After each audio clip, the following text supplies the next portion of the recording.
days or in the coming days to come.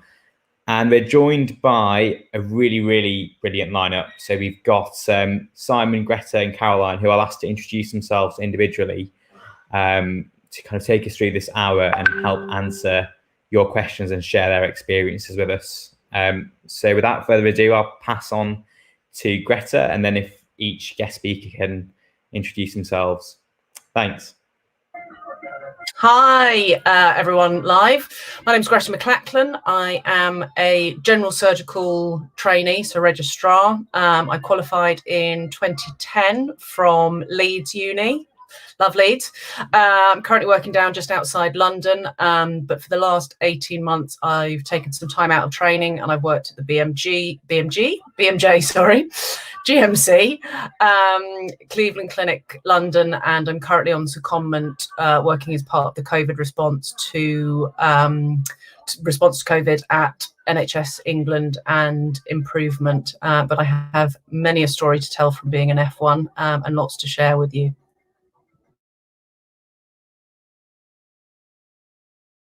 Sorry, I'll hand over to Caroline now. Thanks, Greta.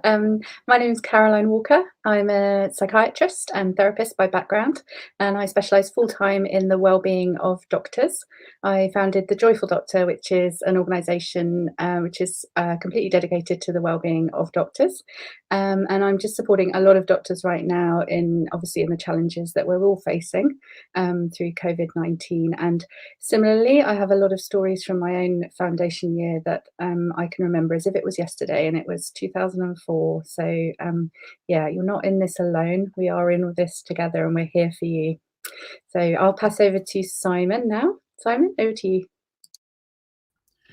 Good afternoon. My name's Simon Fleming. I am an orthopaedic registrar in London. Before the end of the world, I was out of program doing my PhD in medical education.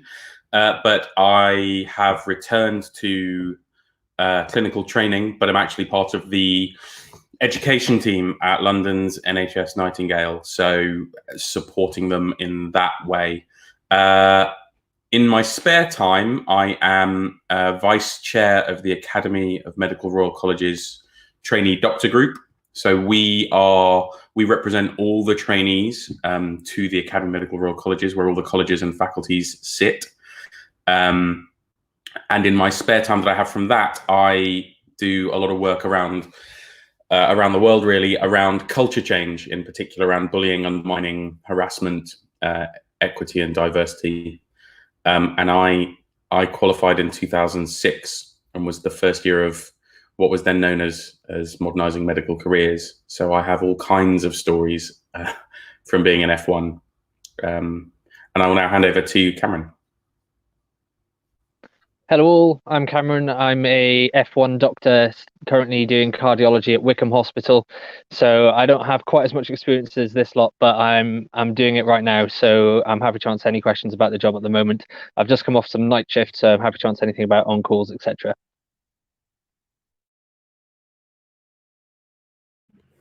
Great, thanks so much for those introductions. And I'm also doing a foundation training in Preston in the northwest of England.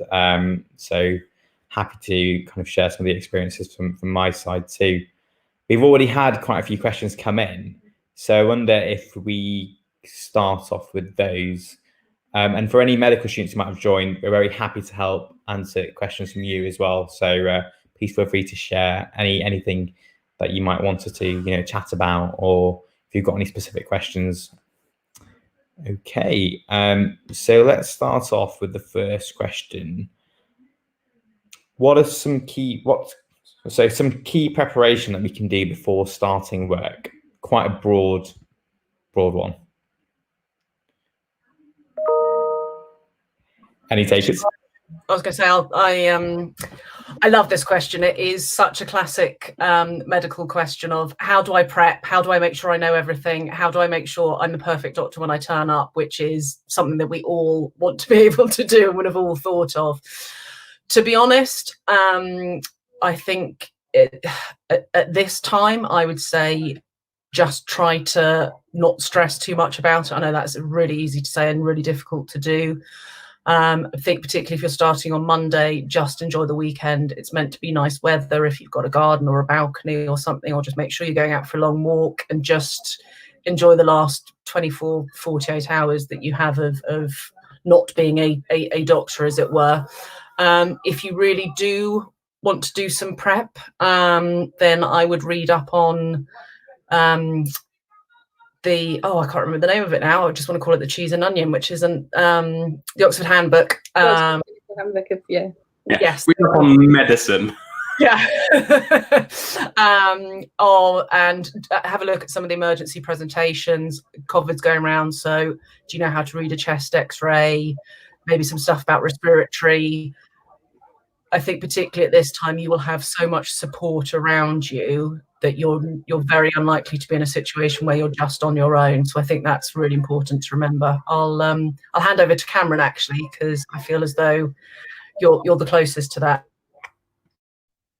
Well, yeah, I'd probably echo similar points. I think we all, as doctors, put a lot of stress on ourselves to try and be the best we can and to know as much as we possibly can.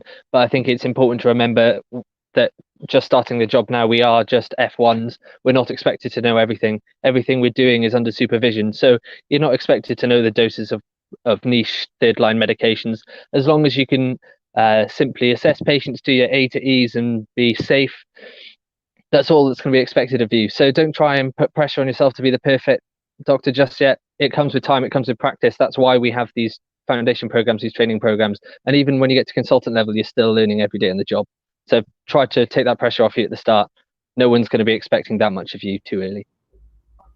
And I would say, if you're unsure, ask for help. There's plenty of people around. Don't try and be a hero. If you can't remember, look it up, Google it, ask your mate, ask a WhatsApp group, ask your boss, whoever's around, ask one of the nurses. The nurses know so much. They've been doing this for years, so they are amazing sources of knowledge.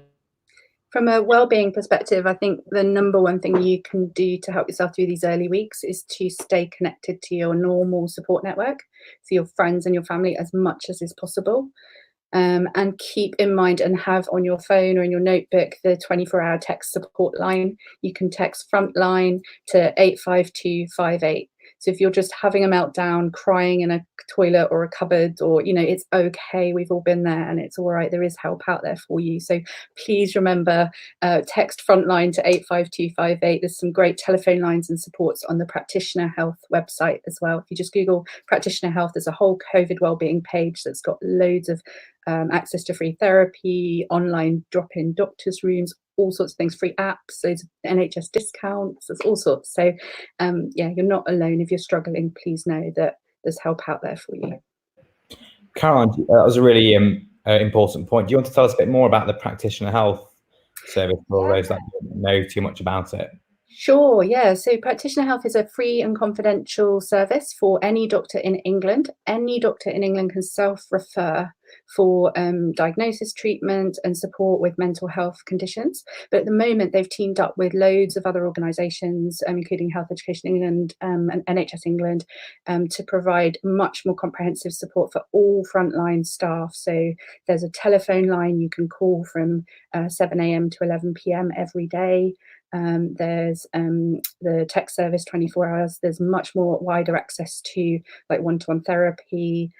There's these online doctors and common rooms and staff common rooms for all frontline staff that you can drop into, which we're getting great feedback from actually.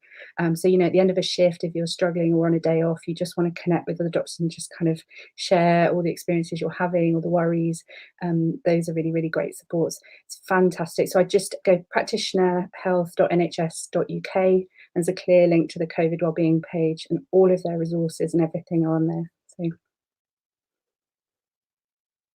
they're great. I'm a bit biased. I didn't work for them, but they're all super lovely people, and you get to choose who you go and see, which is really nice. I think because a lot of doctors are a bit nervous about, you know, what if I know somebody, what if I see somebody, but actually you get access to an app and you can choose who you go and see, and it's not rushed like the rest of the NHS stuff is. You know, you get a good nice hour and a half to just chat through whatever it is that's going on for you and get the support that you need, and that includes things like drugs and alcohol. I think it's really important to remember that, you know, doctors have higher rates of alcohol and drug misuse and other addictions, and often we feel quite ashamed. Yeah, I do. I'm an alcoholic in recovery. I haven't had a drink now, but you're not an alcoholic. Sorry, Simon. No. I mean, I feel like so long as I don't admit I have a problem. No, I was going to add in around the drug and alcohol thing, and it's something that's been fed into a lot of people around the Practitioner Health program, and it's something that isn't really very well understood or advertised. Is they have a memorandum of understanding with the GMC, which means if you say to the Practitioner Health program, I am drunk a lot of the time, including sometimes at work, they won't immediately run and tell the GMC or tell your educational supervisor. They have been given the ability to assess you and support you without having to necessarily immediately raise fitness to practice things. So again, if you say, last week, for the first time ever, I stole some fentanyl from work, they're going to have some serious chats with you, but they're not going to immediately call the police and the GMC, which is and similarly, if you're out doing some cocaine at the weekends or involved in chemsex or stuff like that, it's okay. It's incredibly common, and I guess what we want is for you to know that you're not alone. It's a really common problem to struggle with, and actually there is help and support there for you, and we just want you to get that help and support. So yeah, absolutely. And I think I'll just I think as well, during this crazy time, I think everyone, there's lots of jokes, lots of memes about people drinking a little bit more during the week. At the weekend, I hold my hand up to that and say I now have a drink at the end of the day. And actually, it is a bit of a coping mechanism, but it's also something that I know when I'm back out of lockdown, it won't be needed. But I think it's something we have to keep an eye on. You have to have insight into it. And if actually it's becoming more than something you're able to control, or maybe somebody comments on it, or like Simon says, maybe something happens at work, got to be open and honest about these things. And I think it's really important, that point that you made, Simon, about the GMC, because I know that people really worry about that. And I think to touch on something that Cameron said, and it always and my ears always prick up. He's not just a house officer. And actually, we do have this culture of like, well, you're just a junior doctor, or you're just a house officer, or you're just a registrar, or you're just a trainee, and just a medical student. Right, you're just medical. But it happens the other way as well, by the way. I've got friends who are like, I was told I'm just a junior consultant, and I was like, oh. And actually, I think there's something about recognizing that a lot of us are stronger than we think, and because we're so good at taking care of other people and rubbish at taking care of ourselves, if we all take care of one another, we end up with this wonderful support network where you're only as strong as the person holding the shield next to you, sort of thing. And actually, if we embrace this challenge, if we recognize that actually a bit of kindness and a bit of teamwork and communication will get us through it all, we will come out the other side and go, how did you get through COVID as a house officer? And people will go, I've no idea, but I couldn't have done it without my mates at work and my registrar who brought me a coffee and the ward clerk who would always photocopy things for me, and all those little things. That's how you prepare to get through it, because you've passed finals. Like, let's not kid ourselves. You know more than most of the people on your team right now. Well, and can I just say, for those of you who've been rushed through finals, or that perhaps didn't have to sit all of them, or, because I know there's been a lot of final year medical students that have kind of been starting work before they were meant to, that you are still absolutely good enough. Absolutely. It was undeniably know more than most of the people on your team. It was not finals that made me a good doctor. Yeah. You learn on the job, right? You grow in confidence and you learn on the job. We all do. So a lot of the preparation, interestingly, and I've spoken about this with some of my colleagues, is not about the medicine, because you know as much medicine as you're going to know. And so what you're trying to do, and Greta said it, is like, it's a really common question. It's really medical. Like, how can I be the best and win the competition for best house officer? You can't prepare for the unknown, but you can prepare for the things you know are coming. So things like, what am I going to do with my first holiday? And how am I going to spend my evenings? And when am I going to do my shop every week? And now during COVID, that's more important than ever. Like, you don't want to have to finish a night shift and then go queue outside Sainsbury's for 3 hours. So actually, the things you can prepare for are the things you might not have thought are important, but are actually vital. And they're basically, how do I live? How do I survive? And how do I bring a bit of joy into my life when things are a bit joyless? mostly. Yeah, and it's going to be scary. It's going to be really full on at some point. You might luck out and get into a bit of an easy job to start with, or you might not. But for most people, they find that first year absolutely one of the most challenging things they've ever done. And also one of the most rewarding, I think. I don't know what it's like for you and Cameron. I'm sure you've got comments on this as well, but the stories that I have of the stuff that has stayed with me the longest is a lot of stuff from F1, because it's the first time it's happening. It's the first time you see somebody maybe die in front of you. That's a big deal. That is life-changing stuff. I can still remember the name. I'm not going to say the name, but I remember some of the patients that I saw that I liked who died. That's tough. I also remember some of the consultants who were absolutely brilliant and some who weren't so brilliant. And I remember the names of the nurses who helped me through and the ones that would bring me a cup of tea when they saw me panicking or on the verge of tears. And the team is wider than just the healthcare profession, healthcare inverted commas. We're all caregivers, the cleaners, the porters. You know, some of my best chats were with some of the cleaners on the ward who would be there when I was in early. And I got the nickname for Smiley Doctor because I would always say hello to him. And I called him Smiley Cleaner because he would always say hello back. And then we, became friends. And you make some surprising friendships along the way outside of perhaps the normal medical sphere. What have your experiences been of that, Cameron? Oh, similar ideas, I suppose. So yeah, 100% F1 is a step up. It's very different to what you experience in med school. It's a completely different lifestyle. But would I want to go back to med school? Absolutely not. I love it. It's tough. It's challenging. Every day is the challenge at times. But this is what I want to do. This is what I've been training for 6 years plus to do. And so I think the majority of people feel exactly the same. Certainly in my friendship group, it's been challenging at times, but that's what we enjoy doing. We wouldn't want to go back. I think, Raj, is there a question in that says, I don't feel like I know enough medicine. Is passing finals really enough? So that's why I thought it'd be a very timely question to bring up, because I feel there's always that imposter syndrome and questions like this which surface not just for F1, and as Simon said, it doesn't stop when you're a consultant, and I think it's a really important point to address. Do you want to take that? You put your hand up. Yeah, finals is enough. I think back to starting my F1, and I turned up on the ward and I was all smiles and all the rest, and in my freshly bought chinos, and they said, "Oh, are you the urology house officer?" And I said, "I am, yes, I'm Simon, the urology house officer." And they said, "Cool, here's the list." And I was like, "And this is a list of what?" And they were like, "All the difficult catheters that the nurse pracs can't do." And I was like, "I've only ever done one, and that was in finals." And they were like, "Why don't you spend the day with the nurse prac?" And I was like, "Oh, thank you very much."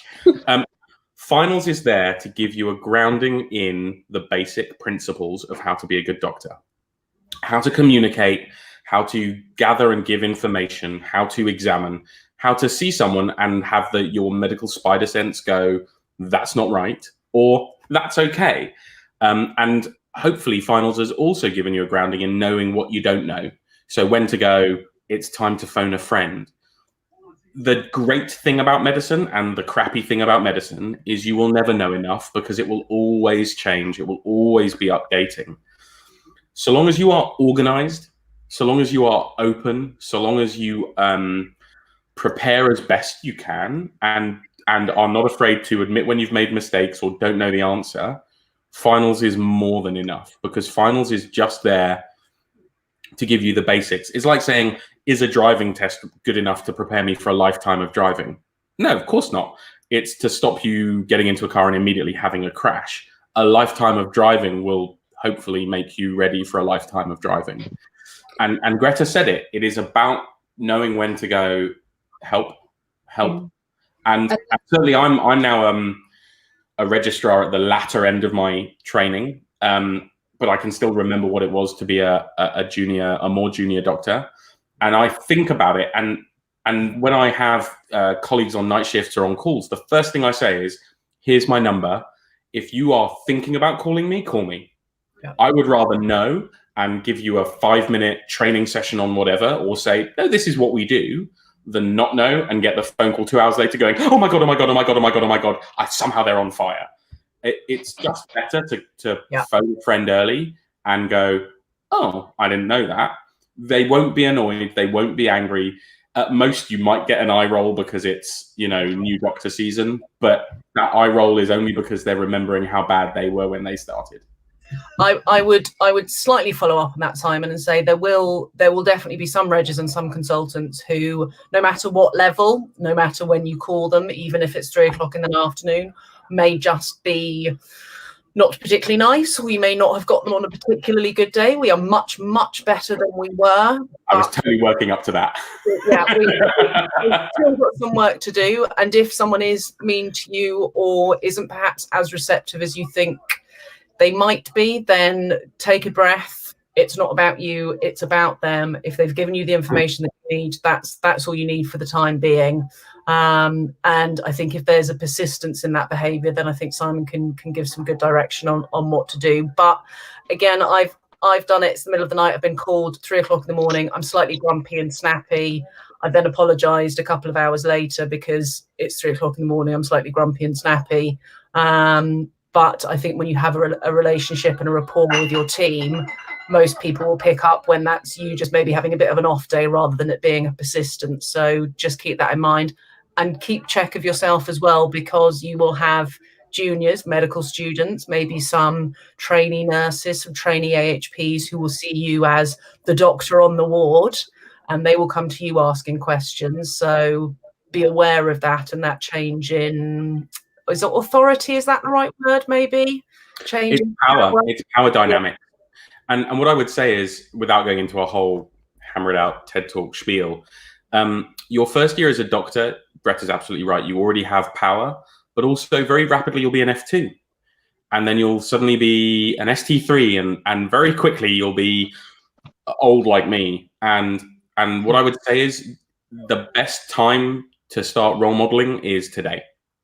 Be the doctor and role model and trainer and mentor and colleague you want for people. And now's the time to do it. So if you're an F1 and you're great at smashing in cannulas and your mate's struggling, don't be afraid to help out, support them. Don't, it's not that kind of knife in the back thing. And actually, if you do that, you will start to impact again the region you work in if you just role model those behaviors, so that suddenly when you do meet those people who aren't maybe as kind, they stand out as the exception because everyone else is really kind and supportive, which is generally the goal, right? Is that when someone is not behaving right, everyone recognizes that they are the exception, not the rule. Mm. Yeah. I would think about what you do when somebody asks you how you are as well, because I think so often we go on autopilot. Someone says, how are you? And you say, fine, thanks. I'm all right, or yeah, we're just coping or keeping afloat, or we just kind of brush it off a bit. And I think I would role model actually just being really honest, just saying, actually, do you know what? I feel like a rabbit in headlights. I don't know what I'm doing. I'm scared, or I'm, just it's okay to just be honest about whatever it is that you're feeling, and that role models that for other people and allows it to be okay for them too. Particularly at this time of COVID, I think, where there is going to be a bit more kind of distress and discomfort generally around amongst in the team. Normalizing the fact that things aren't okay and that it's okay not to be okay is I think something that we've only really made headway in the last couple of years. And Caroline and Greta, correct me if I'm wrong, but my lived experience is it's only in the last 4 or 5 years that it's become socially within healthcare, culturally within healthcare acceptable to turn around and say to someone, yeah, I'm not sleeping, man, or I'm having a really rough day. I had some really bad dreams, or just, where have you been? I've been having a cry. Don't be afraid to ask for help. And sometimes that help isn't, a trip to the professional support unit or whatever. Sometimes that help is just someone going, should we go grab a coffee? Yeah. It's interesting. There's a question just come up, Simon, about, what's your top? I wish I knew this when I started. And I think that would be my one, actually. I wish I knew that it was okay, and that I wasn't the only one that was struggling either.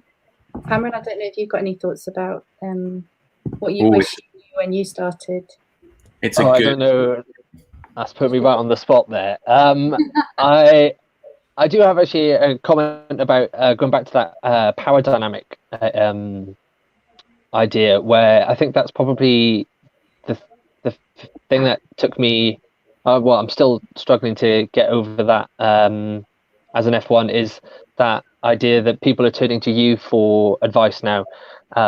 It could be one of the nurses on the ward, one of the HCAs, anyone, patients, where they look to you and they say, "Doctor, what is this?" or "What should we do about this?" or etc., etc. And then having to be that person who has the ideas and has the answers. And sometimes you don't have the answers, and that's okay. And that's what the team is there for. But having that, being put on the spot, well, almost like you just did then, where suddenly people expect things of you, and having that power dynamic is something that I struggle to get at first, and I'm still getting used to it day by day.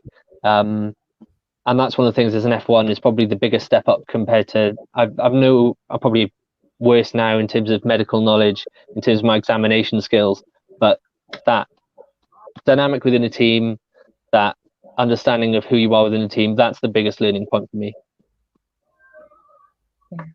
Don't know if I've just rambled there for a couple of minutes. No, not at all. No, that makes sense. It was a great demonstration, actually, of what you were just saying about, like, if somebody puts you on the spot and you don't know what to say, it's okay, and like it's all right to just go, "Oh, actually, can I just think about that for a second?" I think we get the fear of godliness, don't we, when we're medical students and we're asked a question on a ward round or something, and we feel like we have to come up with a great response, and actually we don't. It's okay not to know the answer. It's okay to say. One of my friends has this wonderful saying that she tweets out now and then, and it's that no is a complete sentence. And I really like that idea. Simon, I know you've got a lot on, but you wouldn't mind just doing another audit. You've done 12 already this week, but just one more. No. Yeah, no, I go with the slightly more. I would really love to, but I've got a bit too much on this week. Or thank you so much for asking me, but I'm afraid I don't have the capacity to take that on right now. Or so it's okay to say no is the main thing. Yeah. I think we have a block people saying no, which is a very difficult thing for medical students to do. It's a trait that people love to pile on extracurricular activities and all these things, and then spread themselves too thin. There's a really crappy TV show on Amazon called New Amsterdam, and one of the surgeons on it in the last episode of this series says self-care saves lives in a really kind of American way. But I really like that idea, actually. There is real value in looking out for yourself and taking care of yourself. And if that is saying no to a project, or if that is not doing that weekend that work are pressuring you to do because there's a rota gap, or if that is saying, I'm taking 10 minutes and I'm having a drink and a sandwich. I'm going to the loo.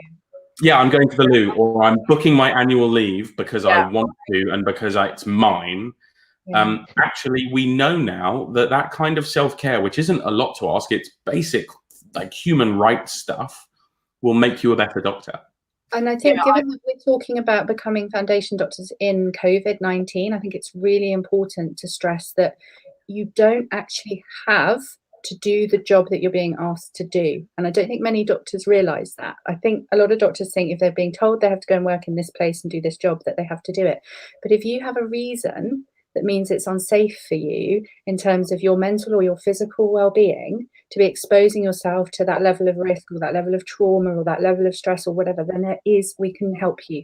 So again, come to Practitioner Health or something like that, and we can talk about your individual circumstances and what's right for you, because there is no obligation on you as a doctor to put your own health at risk, either physically or mentally, to do your job. And I just want to be really clear about that at the moment, because there's a lot of people out there feeling like they have to do stuff that is not safe, and that's not okay. I would follow on from that in terms of what's the wisdom. I would say make sure you book your annual leave, even if you don't have anything to do, because in my F1 year, I missed out on 2 weeks of holiday because I put in a request and then had it turned down. And then didn't have a chance to bring it back in because I wasn't allowed to take it over, and there was a lot of admin stuff. So make sure you put in for your annual leave and you get it. And if you can't get it for some reason, make damn sure you get the money for it, because I had to fight tooth and nail for that. And I would always say, any shift that you do, make sure you have lunch, make sure you drink lots of water, make sure you have a cup of tea. And if you can, try and get a half-hour break sometime during the day. Go and sit in the mess, go sit outside, take yourself off the ward. I think that's the key to it, is take yourself away from the busy working atmosphere, even if it's just 20 minutes, because it will do your head the world of good. Because the ward is very busy, it's very noisy, it's very easy to, oh, doctor, can you just do this for me? Oh, Greta, can you just do that for me? Whereas actually, if you're not on the ward for 20 minutes, whilst you still have your bleep or phone or whatever it is nowadays, nobody can just come up and ask you a quick, oh, just to let you know. And I think that's something I was relatively okay at doing. I've got much better at doing it, but I also struggled to try and get some of my other colleagues who are part of my team to do. I've had to have some real fights with people to go and take a half-hour break because I know they're busy and stressed. So, quick tip: if you're working in a communal area where where most of your work has to be done around other people, you can use like headphones and things like that. Sometimes that's a visual cue to people that you're concentrating on doing something. Let's say you're doing your discharge summaries or something like that, and you just can't concentrate because there's so much going on around you. You know, something like. Really good point. As a cardiologist in my hospital who has AirPods, always one in. So there's a new question, I think, as well. So this question, I think, I knew that, I think in general, medical students love to tune into the theory, the real kind of medical management type stuff. And we are going to be doing more webinars about dealing with acute situations and things like that. But maybe we can approach this question on things like more like, say, comm skills or speaking to relatives. And particularly in the current pandemic, you know, a lot of people have a lot of anxiety. Visitors aren't allowed as much as they used to be.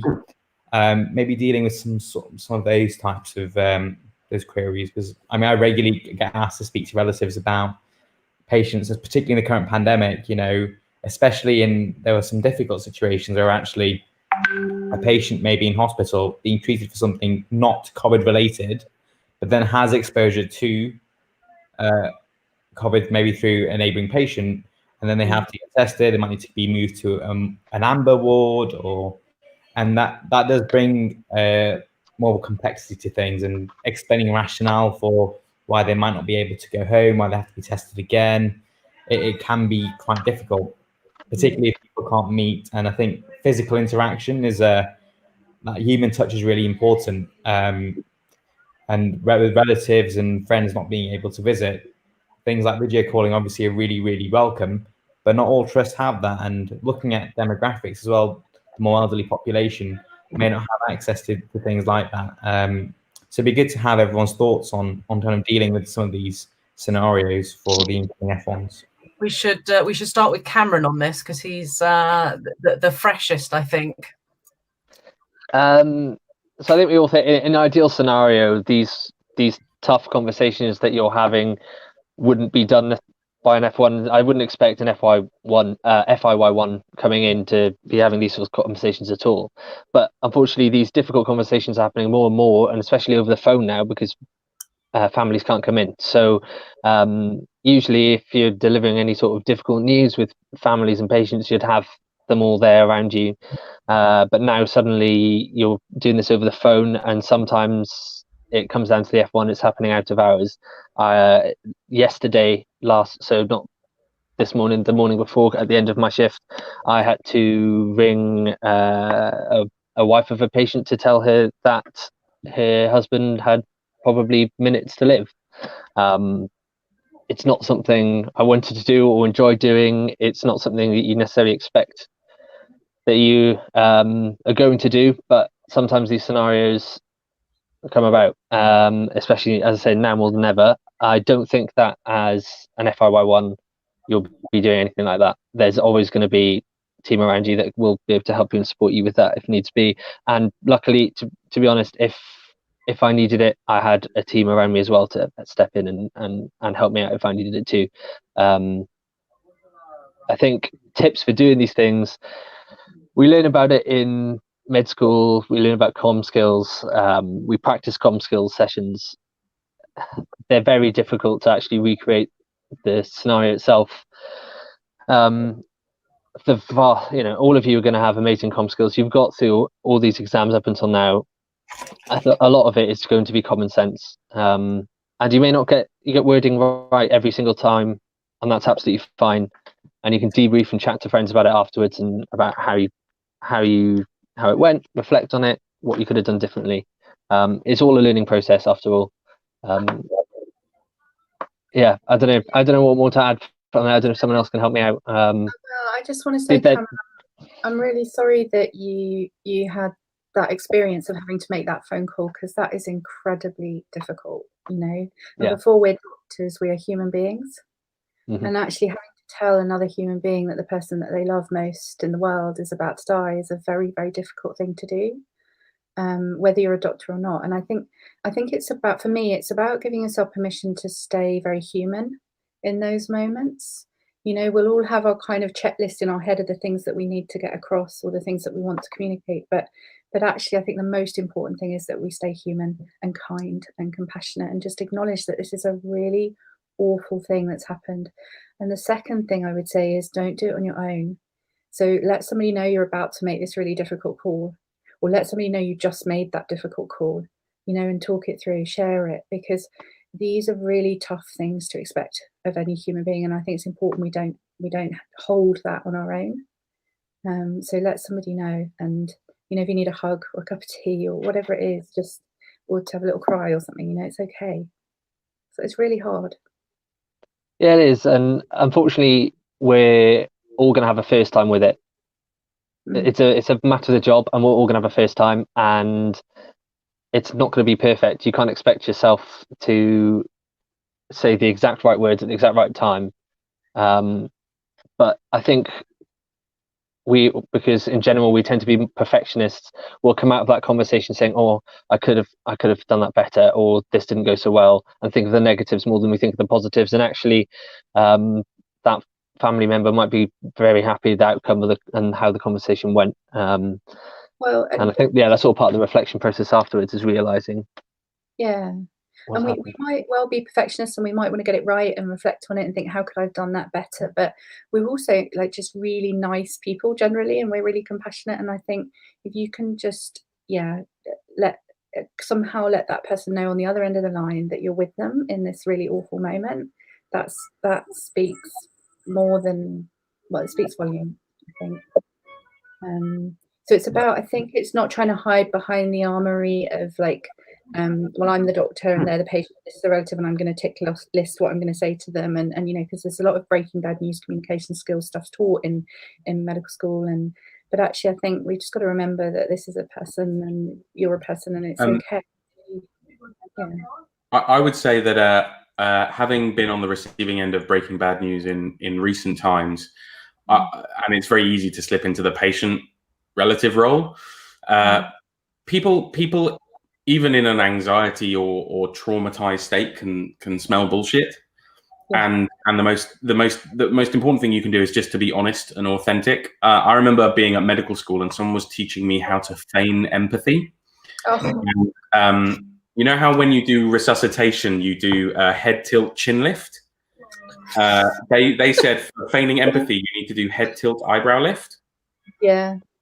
And I remember as a medical student being like, but actually recently I received some difficult conversations, and you could just tell that they did actually care, and they didn't gild the lily. There wasn't any jargon. It was, I think one of the doctors actually said, "Look, I just know this is really shit, but I've got some stuff to tell you." And you could see my mum, who is like a nice North London Jewish lady, kind of tense a little bit. But actually afterwards, she was like, I just felt like that was the first conversation where someone spoke to me straight and told me what was going on. And, and that kind of authenticity and being human about things is much better than, what would you know? What would you like to know? And let me, that's important, but being human is also quite important.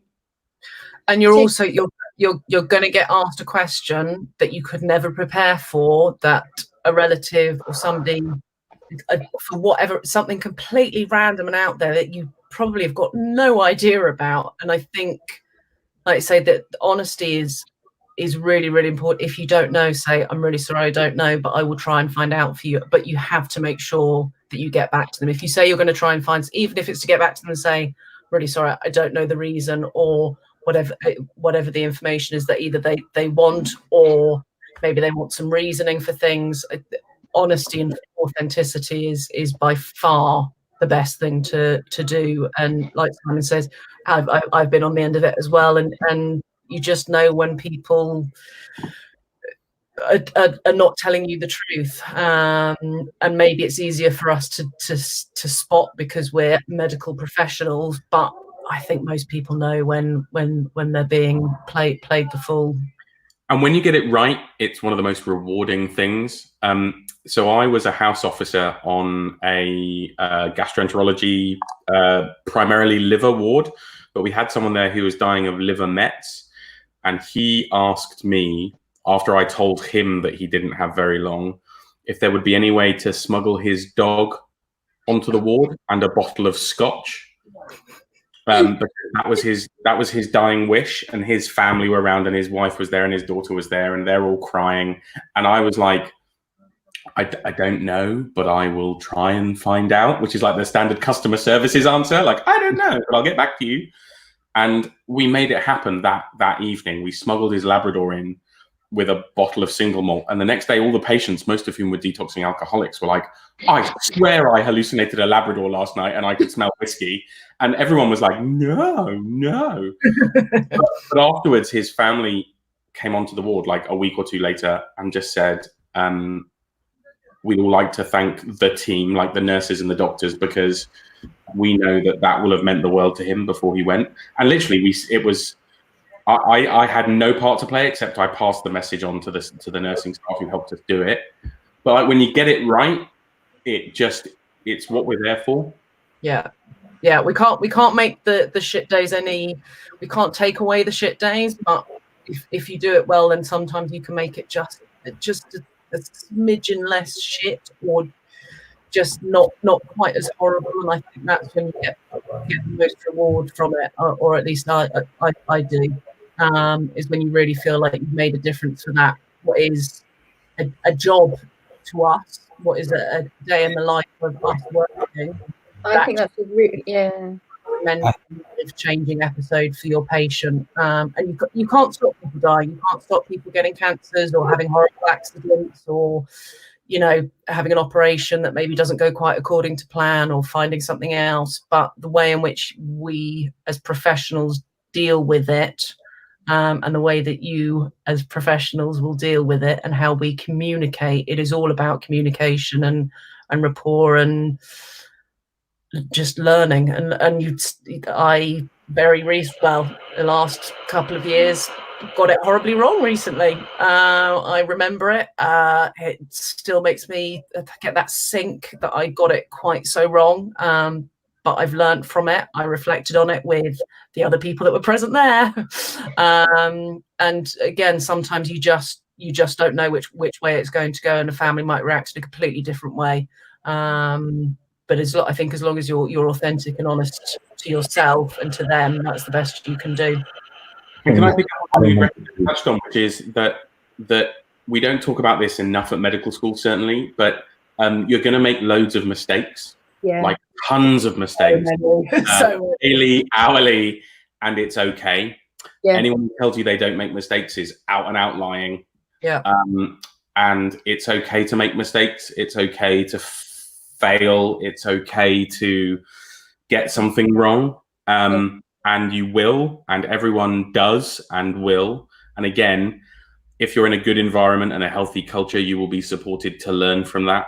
And if you're in a less healthy culture, there might be blame and finger pointing, but those people are dicks. And we're working hard to change that, because everyone makes mistakes. I make them on a near minute by minute basis, and just try to not make the same ones twice and try and learn from them when I do. Yeah. And I think there's a difference between, I think there's a difference between making mistakes and being grossly negligent. And I think we all worry about, killing a patient or something. As an F1, and I say this slightly facetiously, but also I say this sort of quite honestly, it's very difficult to do something so catastrophic that you're going to kill a patient as an F1. You don't have enough responsibility. The things to be careful of are insulin and any sort of electrolytes. Those are the main things I would say. I would check that with Simon and Caroline. But I know that that's a fear that most medical students have is, am I going to kill somebody? It's, again, unless you are going out of your way to try and do it, the way the system is set up is that you shouldn't have that responsibility. And it's not actually our job as doctors never to kill anyone. It just doesn't work like that. You know, some people will die despite our best efforts. And if anything, COVID-19 is showing that even more clearly, isn't it? That despite everything we are doing and all the best knowledge and all the top people working as hard as they possibly can to keep people alive, sometimes it just isn't possible. Death isn't failure. That's the thing. For my dad, his dying was not a failure of anything. If anything, it was a good outcome. And again, it comes back to a patient dying isn't always a failure of you as a doctor or the system or of medicine. Sometimes it's a thing that happens, and sometimes it is a good outcome, and that's okay too. Yeah, I think that just to add to that, I mean, it's also making use of the expertise that you have around you. Quite often, you know, the HCA who's been looking after the patient, has been speaking to them much more than we as doctors do, will know much more about them. So finding out who the most appropriate person to speak to relatives, but also if you are in the position that they want to maybe speak to the doctor responsible, then making sure you spend a few minutes speaking to the MDT and building that 360 picture. And in cases, you know, where there might be, you know, decisions around end of life, then involving teams like the palliative team early on. And I know when I started F1, I was really well supported by the palliative team. Yeah, they really take time to kind of talk you through how to go about supporting patients and their families as well in those positions. We've got another question in. So centered around guidelines are changing on a regular basis, which is true. Lots of emails flying every day. And will incoming doctors be given any additional support or training in the event of a pandemic? So I know across the board, all teaching has been cancelled as we know it in terms of face-to-face teaching, but there are lots of good e-resources. I know Health Education England have got some e-learning on coronavirus. And actually there's a free hub that we've been supporting as well, a COVID MedEd hub with Medical Realities that has over 200 guidelines that are being updated daily. So I think it is important to look at them, but it is very easy to get overwhelmed as well. So I would maybe just look at the ones that you really do need to know. So for example, the Resus Council have updated guidelines on basic life support, things, you know, surrounding cardiac arrest, and also look at the guidelines around PPE. I don't know if anyone else wants to add anything else to that topic. Going to echo around the expectations that we have of ourselves at times like this. We all desperately want to keep on top of everything, and we can't. We just absolutely cannot. You are not going to be able to read all the guidelines all the time. I know some teams are having success with having a separate WhatsApp groups, one for like general chat and stuff, and then another for like absolutely essential stuff. So if you've read something, you can put it in there, and then you share so that people really kind of, you can weed out, you know, what you really, really need to know. But please adjust your expectations. You are not going to be able to keep up with everything and know the latest on everything. None of us are. I'll follow up on that, Caroline, if I may. So currently working at NHS England Eye, where, you know, a lot of these guidelines and stuff is coming out of, and I very much feel as though I'm in the midst of guidelines and everything else. There is so much out there that no one person can possibly know it all. And I would say I would expect myself to be above the average slightly, because this is my job at the minute. I'm meant to know all the guidelines, and I still do not know all of them because they're changing so often. I would also say, as an F1 in regards to guidelines. There aren't that many that you need to know about, and actually it's probably not necessarily your job to know all about them as well. So try and take that pressure off yourself. The big important ones will be well publicized and well put out there. And if you are interested in them, you can always ask your boss or ask one of your other team members what the important ones are. Ask your other F1 colleagues who've been around the block a little bit longer. And in regards to if this persists into 2021, 2022, then medicine is, as we have previously known, it will look very different, I would imagine. So in regards to normal training and normal teaching, there will be, if it persists in this similar sort of vein, there will be a seismic shift in the way that things are done, and you will of course be kept up to date. Now that might be at a local level, that might be at regional, that might be national.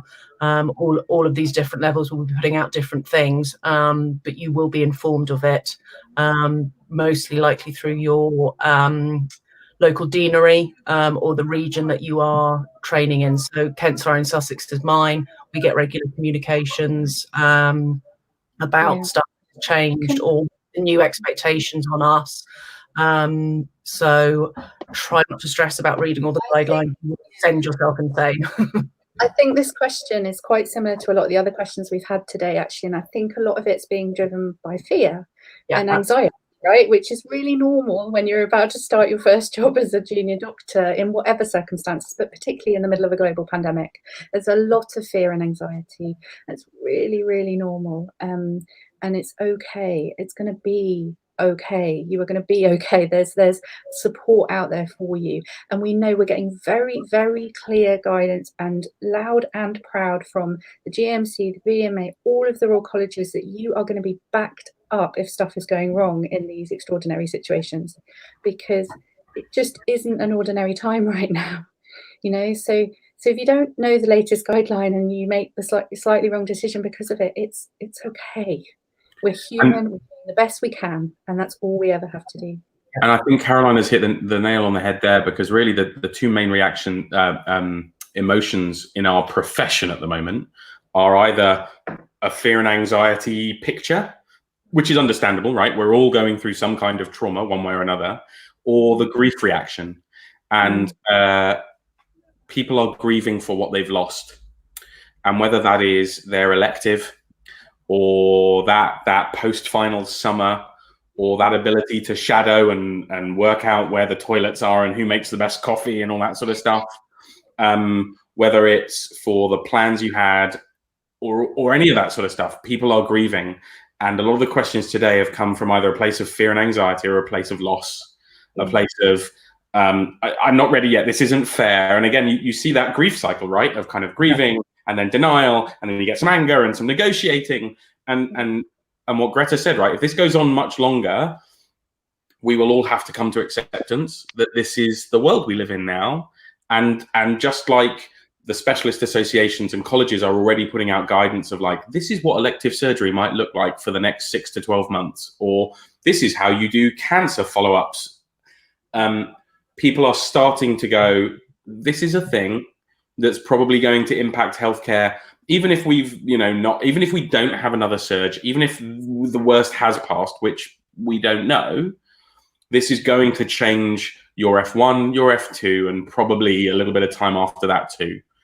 And I can say with my Academy of Medical Royal Colleges hat on, that the Academy, who represent all the colleges, are working with people like NHSE, people like Health Education England, because everyone's goal is to try and keep the profession as supported as possible, to maintain as much normality and stability and structure to what is currently a really unstructured and chaotic and anxiety-provoking time.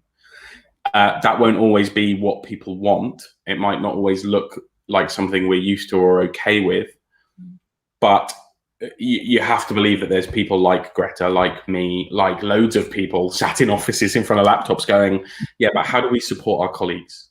Yeah. How do we support trainees? But how do we make this the most okay it can be, allowing for the fact that the sky has fallen in and everything's a dumpster fire? I would agree, Simon. I think we're seeing a lot of anxiety, stress and trauma, and a lot of grief. The other emotion I just want to mention, in case anybody listening to this is struggling with it, is guilt. And I'm seeing that from so many doctors right now. It's unbelievable.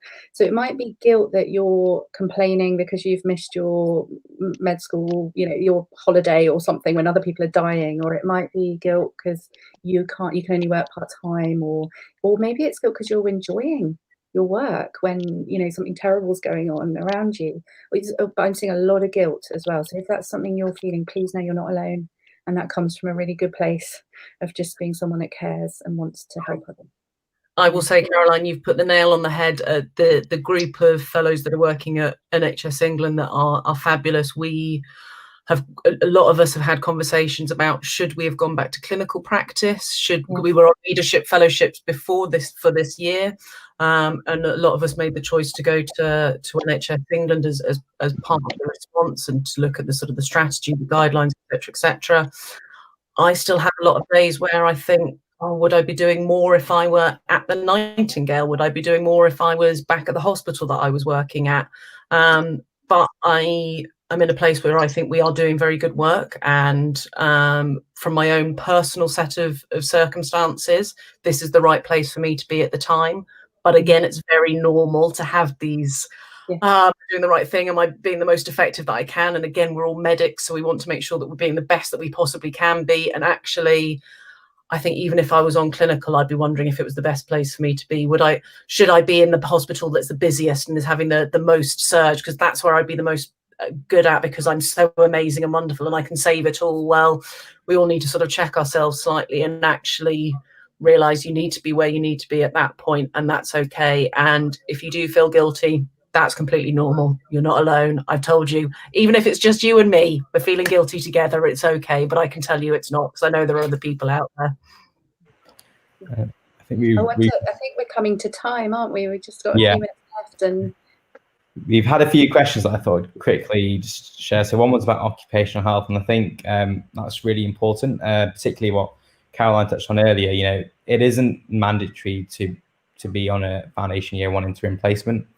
If you don't feel well, whether that's with physical health problems, mental health problems, or this is a tough time for all our family and friends as well. If you're looking after people and supporting them, that's totally fine. And it's always good to know about the local support that you have.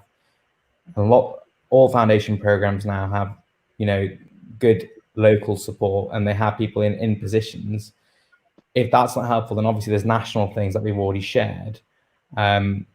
And there's nothing wrong accessing a combination of things. The BMA also have a confidential helpline. So there is lots of support out there.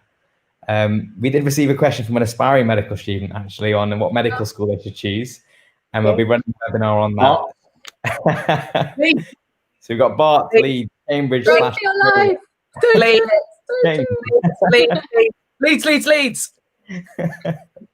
We'll be doing lots more webinars for aspiring medical students, and that's actually what Becoming a Doctor started off, supporting aspiring students. And so Simon and Greta have been involved, speaking and supporting this work. We'll be doing lots more for aspiring students, so don't worry about that. But hopefully these webinars also give insights to people who might want to be medical students or doctors. It's some of the things that students and doctors are facing at the moment. So should we get some closing thoughts from either, maybe a top tip before you start on the wards each? So my top tip: get to know all your ward, get to know them on a first name basis, so you can really have that team spirit, and that will just make your life much more easier, but hopefully you'll find it much more enjoyable too. Cameron? Short and sweet, ask for help. You don't have to know everything. That's fine. You're not going to know everything. That's fine. Ask for help. I'll go next. Stay connected to your friends and your family and your colleagues. Just stay connected, stay honest. If someone asks you how you are, tell them honestly how you're feeling. I'm going to go slightly more abstract and say, take a nice deep breath, count to 10, and it'll all be okay. You will be all right. If you're panicking, if anyone's asking you a question, or even if it's just before you walk into the hospital, take a nice deep breath, take a moment, count to 10, centre yourself, crack on. And I would say, don't let anyone make you feel less than you are, which is a glorious human being, a colleague, and the future of the profession. Yeah.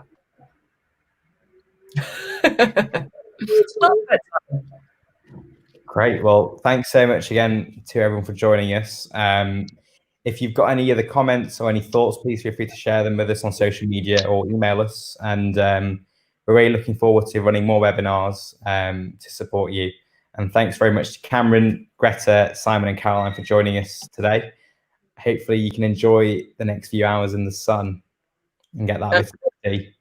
And I think I speak for Simon and very Caroline. legal and legit half an hour Holocaust, obviously. I think I speak for Simon and Caroline and Cameron as well when I say, if you want to find us on Twitter or send us a DM if you're struggling or you just want to have a chat about something, we are all very active on Twitter, so please do come and find it. Same for Raj as well, but do find us and send us a message, a DM, or at us and say, that's okay. We may answer with back, but yeah, we're around and we're here to support you guys too.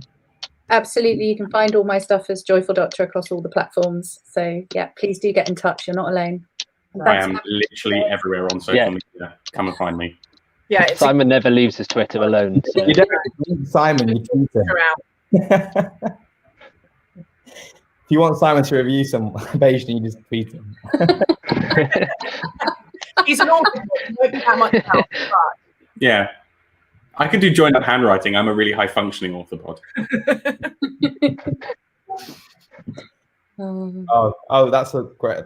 Hi, Emma. Thanks for joining us. So, thanks so much to everyone again. And enjoy your. I was going to say Sunday. It feels like a Sunday. Saturday. Evening. Is it a Wednesday? I don't know anymore. No, it's Tuesday. It's Tuesday, and we're in the middle of the night, I believe. Take care, guys. Thanks so much. Bye, everyone. It'll all be great. Well done. Bye. Thank you. Bye.